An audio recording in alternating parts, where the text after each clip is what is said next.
The carnival had rolled into town like a colorful, cacophonous storm. Its tents were striped with garish reds and yellows, the air thick with the smell of popcorn and cotton candy, and its music was a relentless assault on the senses. The whole place pulsed with a raw, almost primal energy that drew me in.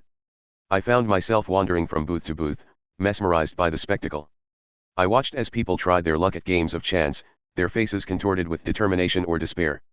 At one stall, a woman was attempting to toss rings onto bottles, her frustration growing with each miss. Nearby, a man struggled to hammer a nail into wood, his face turning red with effort.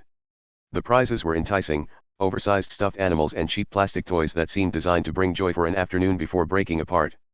As I made my way through the crowded lanes, I noticed a small tent tucked away in a corner, its entrance obscured by gauzy curtains.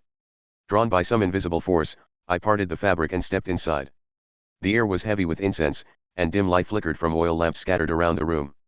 A single figure sat on a raised platform, their face hidden beneath a deep hood. They spoke in a low, raspy voice, offering me a choice, to enter one of two doors behind them.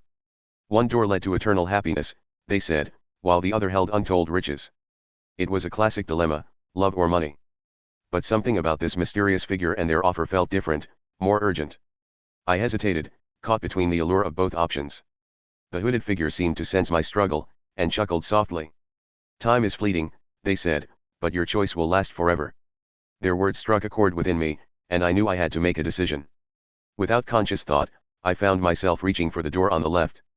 As soon as my hand made contact with the cold metal, a rush of energy surged through me, engulfing me in an intense warmth. The room began to spin, colors blurring into one another until everything went black. When I regained consciousness, I was standing outside the tent, the carnival noise muted and distant.